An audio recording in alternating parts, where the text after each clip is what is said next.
What does a poor Christian family serve for Sunday dinner when the cupboard is nearly bare? In the Depression years, the answer was faith made visible on a humble plate. Grandma would stretch 5 loaves into a feast, turning pennies into real provisions through prayer, creativity, and quiet daily ingenuity. These were not fancy meals, but they were blessed ones, each bite a quiet act of gratitude and trust. Today, let us journey back to those humble kitchens and rediscover 30 cheap dishes that kept faithful families fed, body and soul, through the leanest and hardest years of American history. Biscuits and gravy became the breakfast that carried countless Christian families through lean mornings. This dish, sometimes called SOS, turned the humblest ingredients into hot sustenance. Grandma would save every drop of meat drippings from previous meals, using that precious fat to make a roux with flour. She would stir in milk or water, creating a thick, peppery gravy poured over soft biscuits made from flour and lard. During the Depression, butter was too expensive, so lard took its place. A full plate cost mere pennies, but provided calories and warmth for the work ahead. Cornbread and buttermilk formed the foundation of Southern Christian tables for generations. Cornmeal was always cheaper than wheat flour, costing about 3 cents a pound in the 1930s. Grandma would mix cornmeal with buttermilk, a little salt, and baking soda, then bake it in a cast iron skillet until the edges turned golden and crispy. Many families crumbled the warm cornbread into a glass of cold buttermilk, eating it with a spoon as a complete meal. After church on Sunday, children would race home, knowing that skillet of cornbread waited on the table. Red beans and rice became a sacred Monday tradition in many Christian households across the South. Dried beans cost only 5 cents a pound, making them an economical foundation for feeding large families. Grandma would soak the red beans overnight, then simmer them all day Monday while the laundry boiled in the yard. A ham bone saved from Sunday dinner would flavor the pot, releasing rich smokiness into the broth. The beans were served over white rice, creating a complete protein that filled hungry bellies. Potato soup warmed families through cold Depression winters when almost nothing else was affordable. Potatoes cost only 2 cents per pound, making them the cheapest vegetable available. Grandma would dice potatoes and onions, simmer them in water or milk until soft and mushy. The potatoes naturally thickened the soup without expensive cream. A large pot could feed 6 people for less than 20 cents. Irish immigrant families knew this soup well, as it represented survival itself. Pinto beans and ham hock provided protein and warmth for pennies per serving. Grandma would simmer dried pintos with whatever ham bone or salt pork she had saved, letting the meat render its fat into the beans over hours. The liquid left behind, pot liquor, was treasured and never wasted. Families would soak their cornbread in this rich broth. 1 pound of dried beans could stretch to feed a family for 2 or 3 days. Churches often served this dish at fellowship dinners. Grits and gravy sustained Southern Christian families when nothing else remained in the pantry.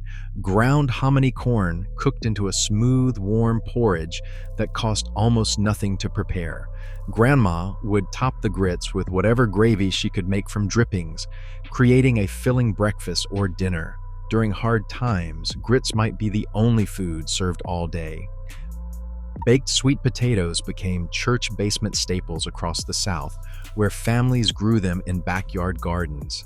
Unlike white potatoes, sweet potatoes provided vitamin A and natural sweetness without added sugar. Grandma would bake them directly in the coals of the fireplace, saving precious fuel. 1 large sweet potato was filling enough to serve as an entire meal for a growing child. Fried cornmeal mush turned yesterday's breakfast into today's dinner through a simple transformation. Grandma would cook cornmeal into a thick porridge, then pour it into a pan to cool and set overnight. The next day, she sliced the firm mush and fried it in bacon grease until crispy and golden.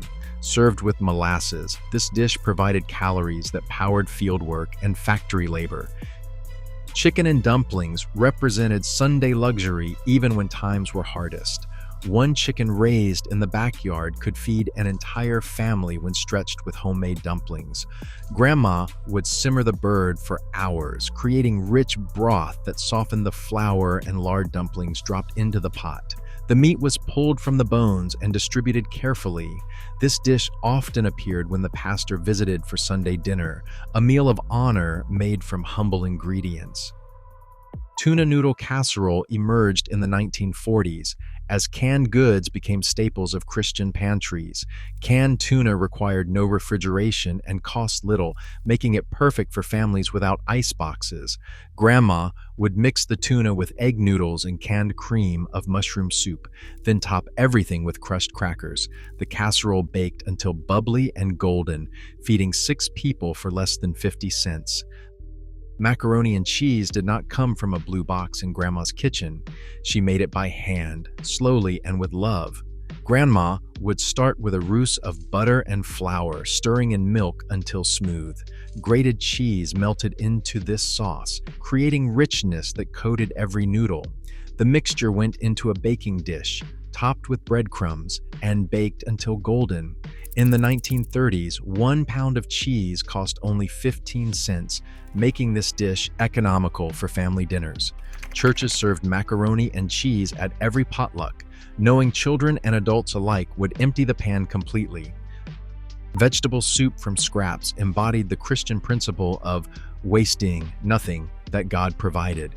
This perpetual soup pot sat on the back of Grandma's stove, simmering constantly throughout the week.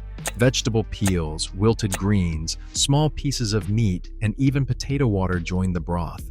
New additions daily enriched the flavor and nutrition. Government posters during World War II encouraged this practice as patriotic duty. The soup provided vitamins and warmth when nothing else was available. Survival in liquid form. If these stories bring back warm memories and honor the previous generation, let us hit the like button below and preserve this precious legacy together. Fried chicken, called the gospel bird since the 1930s, held divine status on Christian tables across America. Grandma would fry the chicken in cast iron, creating a crispy golden crust that crackled with each bite. This dish appeared on Sundays when the pastor visited, a meal of honor prepared with prayer and care. Chicken was relatively affordable when raised at home, and one bird could feed many when paired with sides. Churches held fried chicken dinners to raise funds for building projects and missions.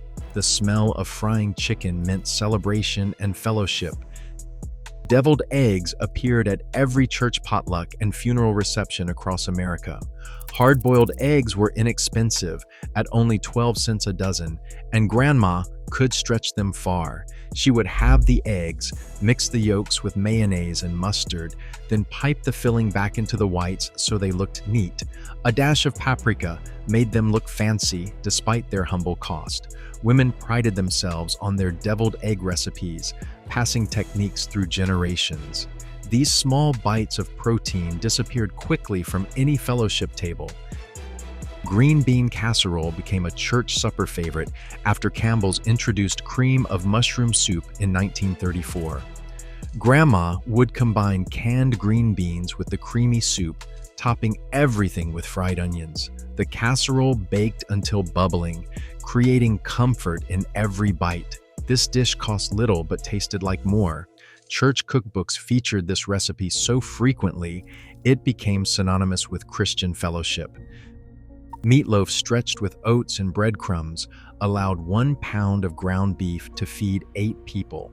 Grandma would mix the meat with whatever fillers she had, adding eggs, onions, and seasonings. Ketchup or tomato sauce created a sweet glaze on top. During the Depression, families added so many fillers that meat became almost a seasoning rather than the main ingredient. This dish appeared on tables across economic classes. Churches served meatloaf at fellowship dinners, knowing it satisfied without breaking the budget. Bread pudding transformed stale bread into dessert through simple alchemy. Grandma would tear old bread into pieces, soaking it into milk, eggs, sugar, and spices. The mixture baked until set and golden, emerging warm and comforting from the oven. Raisins added sweetness when families could afford them. Nothing was wasted in a Christian kitchen, especially not bread. This dessert appeared after Sunday dinners, a sweet ending made from yesterday's staple. Peanut butter bread required no eggs, no butter, and no yeast. Grandma would mix flour, sugar, baking powder, milk, and peanut butter into a simple batter. The loaf baked until golden, providing protein-rich bread for sandwiches or for eating plain. Peanut butter cost only 10 cents a pound in the 1930s, making this recipe economical. Families who could not afford eggs relied on this bread. Churches distributed loaves to families in need. Tomato gravy and biscuits provided meatless Monday sustenance when the budget allowed nothing more. Grandma would make gravy from canned tomatoes, flour, and bacon drippings, creating a tangy richness. Poured over hot biscuits, this meal satisfied without requiring expensive protein.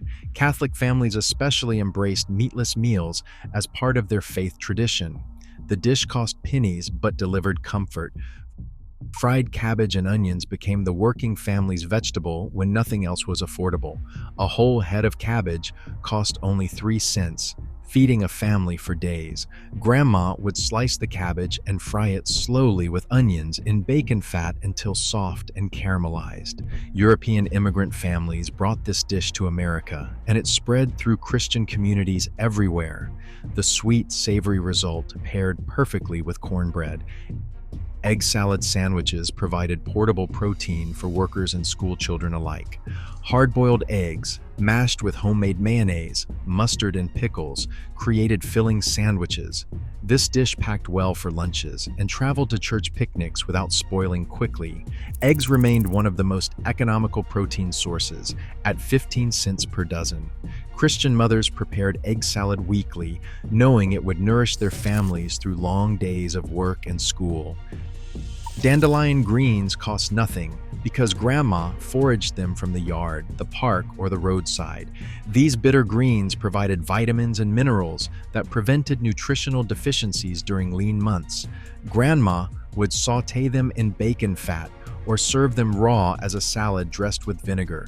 Children learned to identify edible plants, a survival skill passed through generations. Churches encouraged foraging during the Depression as a way to supplement meager food supplies.